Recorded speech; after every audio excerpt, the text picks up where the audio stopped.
আসসালামু আলাইকুম। আশা করছি এই মুহূর্তে যে যেখান থেকে আমাকে দেখছেন আল্লাহর রহমতে সবাই ভালো আছেন। আলহামদুলিল্লাহ আমিও ভালো আছি। যেই দিনই ভাবি যে আজকে একটু কাজ কাম কম থাকবে, একটু রিল্যাক্স মুডে থাকতে পারবো, তো ওই দিনই দেখা যায় সবচেয়ে বেশি প্রেশারে পড়ে যাই। তো এই ভিডিওটা যেদিন করেছিলাম তো খুব সকালবেলা উঠে রান্না বসিয়ে দিয়েছিলাম। তো সকালেই ভেবেছি যে খিচুড়ি রান্না করব, তো খিচুড়ির প্রিপারেশন নিয়েছি ২ ধরনের খিচুড়ি।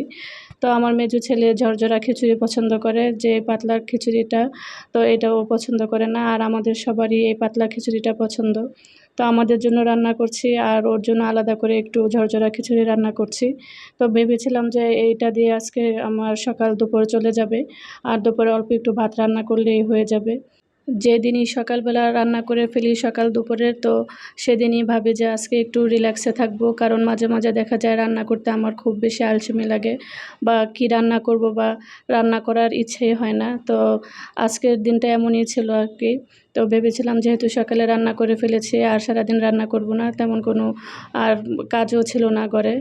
কিন্তু আল্লাহ পাকের মর্জি আলাদা ছিল, তাই আমার ঘরে মেহমান এসেছিল। তো রান্নাটা আবার আমার নতুন করে দুপুরের জন্য করতে হয়েছে। তো আমি সব কিছুই গুছিয়ে ফেলেছিলাম।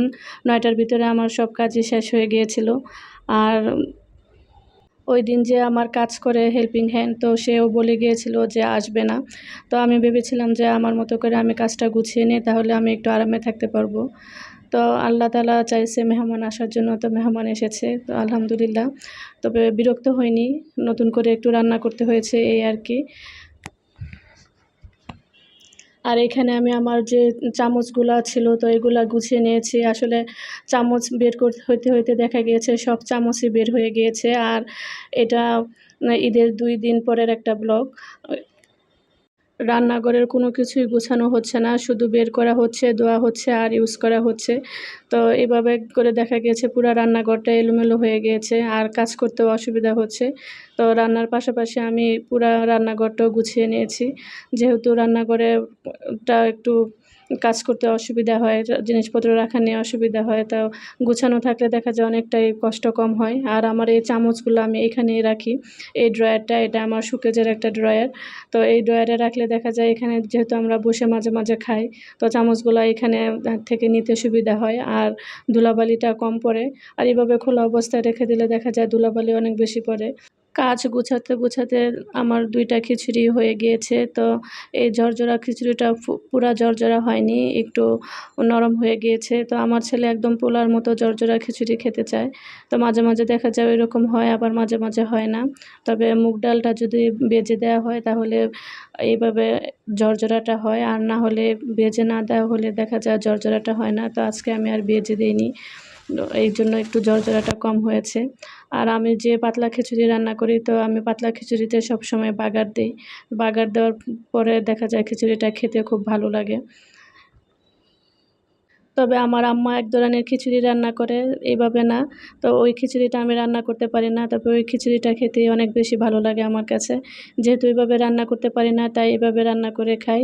আম্মা যেভাবে রান্না করে পানিটা আগে ফুটিয়ে নেয় অনেকক্ষণ। তো এই ফুটানোর পরে দেখা যায় চালটা দেয়। তো এইবার ভেবেছিলাম আম্মা আসার পরে এই খিচুড়িটা রান্না করব। তবে আম্মা এত কম সময় থেকেছে যে আসলে রান্না করার কোনো সুযোগই পাইনি। ঈদের দিন যে গরুর মাংস রান্না করেছি, তো ওই গরুর মাংস রয়ে গিয়েছে। তো আজকে আবার নতুন করে গরুর মাংস রান্না করেছি। এখন ২ টা দিয়ে খাওয়া হবে। তো ভেবেছিলাম যে এটা দিয়ে আজকের দিনটা অন্তত চলে যাবে। কালকে আবার নতুন করে রান্না করব। কিন্তু মেহমান নাকি রহমত বরকত নিয়ে আসে ঘরে। তো মেহমানের রিজিক নিয়ে আসে। তাই মেহমানের রিজিকে যা ছিল মেহমানকে তাই খেয়েছি। আর এই যে এই পাশটা দেখেন কেমন অগোছালো হয়ে আছে। তো এই সেলফটাতে দেখা যায় আমি রান্নার হাঁড়ি পাতিলগুলা রাখি।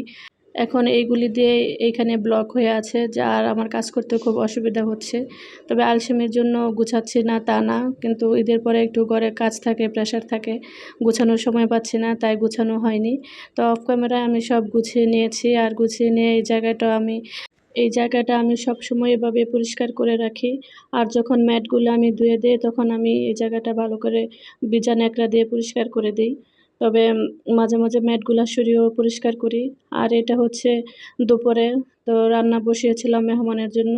আর দেখি যে পুঁইশাকগুলো অনেক বড় হয়ে গিয়েছে, কাটতে হবে। তো এখানের পুঁইশাকগুলি দিয়ে কিন্তু একটা তরকারি হয়েছে আমার, একবেলা খাওয়া গিয়েছে। তবে এই গতবার আমি অনেক বেশি পুঁইশাক খেয়েছিলাম এই টাইমটাতে, কিন্তু এবার কিন্তু এত বেশি পুঁইশাক খাওয়া হচ্ছে না।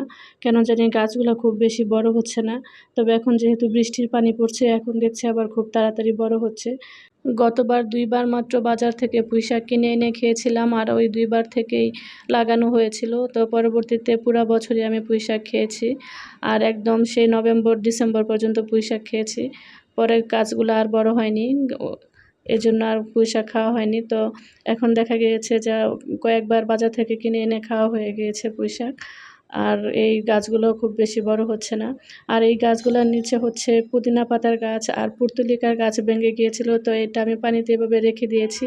এখন দেখছি যে এখানেও ফুল ফুটছে বা এখানেও খুব সুন্দর হচ্ছে। আর এই হচ্ছে আমার মেহমানের জন্য দুপুরে রান্নাবান্না। তো পোলাওটা হয়ে গিয়েছে। আর গরুর মাংসটা আমি কালো ভুনা করছি। তো কালো ভুনাটা একটু সময় নিয়ে করতে হয়।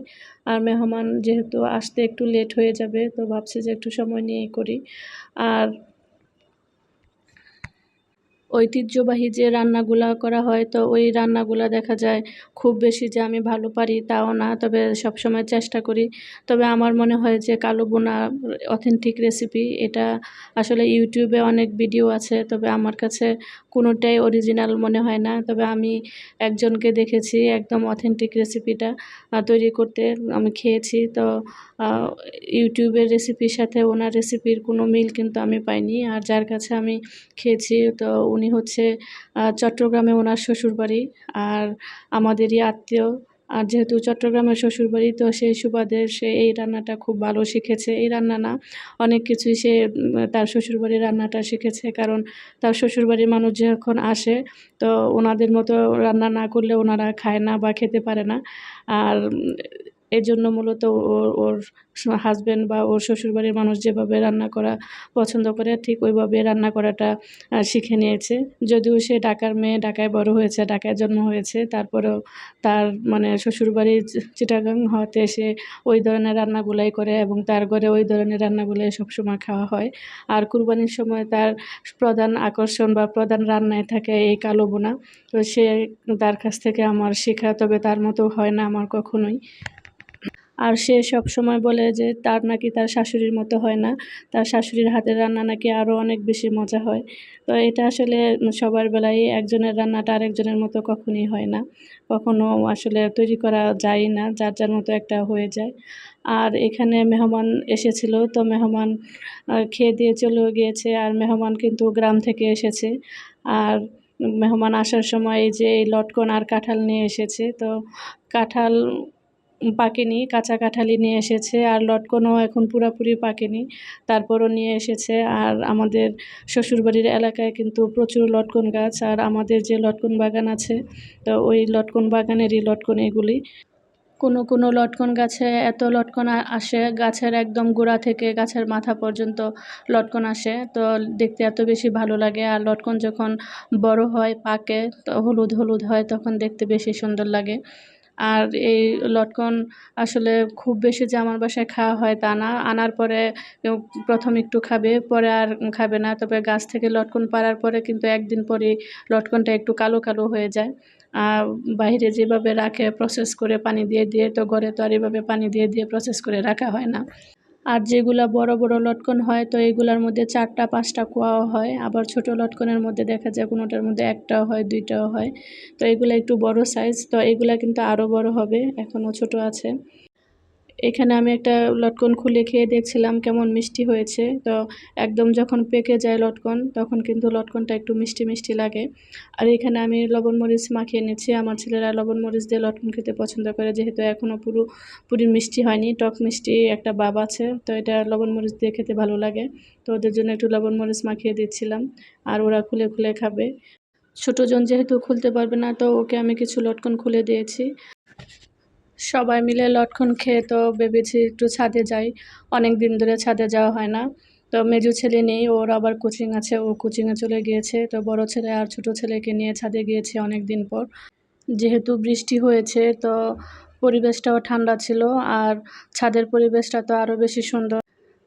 তবে আমি অন্যান্য যত বাসায় ছিলাম, ছাদে খুব সুন্দর বসার জায়গা, তারপরে গাছ লাগানো ছিল। কিন্তু আমাদের এই বাসার ছাদে কিন্তু কোনো বসার জায়গা বা গাছ-টাছ লাগানো নেই। তবে ছাদের যে রেলিং, এই রেলিংগুলা অনেক উঁচা করে দেওয়া। একদম প্রায় ৫ ফিটের মতো এত উঁচা করে দেওয়া, সহজেই মানে কেউ যে উপরে উঠে যাবে এরকম না। তো এই যে আমার ছাদের এই পাশটাতে, তো এটা হচ্ছে পুরোটাই কোয়ার্টার। তো কোয়ার্টারের এই অংশটার দিকে তাকালেও ভালো লাগে, কারণ কোয়ার্টারের ভিতরে অনেক বেশি গাছ। আর এই পাশটা হচ্ছে সেক্টর। তো সেক্টরের ভিতরে দেখা যায় এত বেশি গাছ নেই, শুধু বিল্ডিং আর বিল্ডিং। তবে কোয়ার্টারগুলা যেহেতু খোলামেলা, তো গাছটা একটু বেশি। আর এই যে একটু সবুজ দেখা যাচ্ছে গাছপালা, তো এটা হচ্ছে পার্ক। পার্কের ভিতরে যে গাছগুলা আছে, তো সেই গাছগুলাকেই দেখা যাচ্ছে। ছাদ থেকে এসে তো ভাবছি যে বিকালের জন্য কিছু তৈরি করি। আসলে বিকালে না, এটা একদম সন্ধ্যার পরে। তো ছেলেদের তো বিকালের নাস্তা না হলে হয়ই না। আর আমার কেন জানি খুব বেশি বিরক্ত লাগছিল কোনো কিছু করে দিতে। তো যে ঈদের দিন রান্না করা মাংস, তো এটা একদম শেষ পর্যায়ে ছিল। তো এই কড়াইটা আমাকে পরিষ্কার করতে হবে। তো এইজন্য এটা অনেক জায়গা নষ্ট করছে রান্নাঘরে। আর এটা অনেক বড় একটা কড়াই। তো এটা রান্নাঘরে রাখতেও আমার কষ্ট হচ্ছে, একবার এইখানে আরেকবার ওইখানে। তো এইভাবে করে দেখা যাচ্ছে এটা এলোমেলো লাগছে বেশি রান্নাঘরটা। তো এইখানে আমি গাজর, শসা, ক্যাপসিকাম, কাঁচামরিচ দিয়ে একটু ভেজে নিচ্ছি। তো এটাতে যে গরুর মাংসটা আছে ঈদের দিনে রান্না করা, তো সেটা দিয়ে একটু হালকা ভেজে নেব। তারপরে টমেটো সস, মেয়োনিজ দিয়ে একটু একটা কিছু করে দিব আরকি। তো এটা কী করে দিচ্ছি ঠিক আমি জানি না। তবে বিকালের নাস্তা হলেই হলো। আর মাঝে, মাঝে এমন হয় যে বিকালের নাস্তাটা আমার করতেই মনে চায় না। আর তখন ছেলেদের দেখা যায় যে ঘরের নাস্তাটাই তাদের খেতে বেশি ভালো লাগে, বা ঘরেই কিছু করে দাও, এরকম একটা আবদার থাকে। তো আমি ভেবেছিলাম যে বাইরে থেকে আজকে কিছু খেয়ে আসুক বা নিয়ে আসুক। তো ওরা বলছিল যে ঘরেই কিছু করে দাও। যেহেতু ঘরেই খাইতে হবে, তো ভাবলাম যে রুটি যেহেতু বানানো আছে, তো রুটি দিয়ে কিছু একটা করে দিই। তো মাঝে, মাঝে এরকম কোনো কিছু গুঁজা-মিল দিয়ে আরকি চালিয়ে দেই। আর সবসময় যে ভালো কিছু রান্না করতে বা স্পেশাল কিছু করতে মনে চায় তাও কিন্তু না। একটা বিরক্তিরও বিষয় আছে। তো এটা কিন্তু ঘরের মানুষগুলো সবসময় বুঝতে চায় না, বা বেশিরভাগ সময়ে বুঝতে চায় না। ছেলেদেরকে বলেছিলাম যে, "তোমাদেরকে যে সালামি দিয়ে গিয়েছে, যে তো তোমরা ওই সালামি দিয়ে কিছু খেয়ে ফেলো, কিছু নিয়ে আসো বা অর্ডার করে দাও।" তো ওদের কথা হচ্ছে যে, না, ওদের আজকে ঘরেই খাবে। ওদের সালামির টাকা দিয়ে ওরা কিছু খাবে না। তো কি আর করা, আমি তো ঘরেই ওদেরকে পরে এই রোলের মতো করে তৈরি করে দিয়েছি। বড় ছেলে আর ছোট ছেলেও পছন্দ করলেও মেজো ছেলে কিন্তু পছন্দ করেনি। তো ওর কাছে মনে হয়েছে যে এটা পরোটা দিয়ে করে দিলে ওর কাছে বেশি ভালো লাগতো। তো এরকম সাদা রুটি দিয়ে করে দেওয়ার কারণে ওর কাছে নাকি খুব বেশি ভালো লাগেনি। বেশ কয়েকদিন পর ভিডিওটা দিলাম। আসলে কেন জানি খুব বেশি ভিডিও করতে ইচ্ছে করে না, বা দিতেও ইচ্ছে হয় না। একদিনে করা ভিডিও আমার। তো ভিডিও করে রেখেছি কিন্তু এডিট করতে ইচ্ছে হচ্ছিল না। সবাই ভালো থাকবেন, সুস্থ থাকবেন। আসসালামু আলাইকুম। আল্লাহ হাফেজ।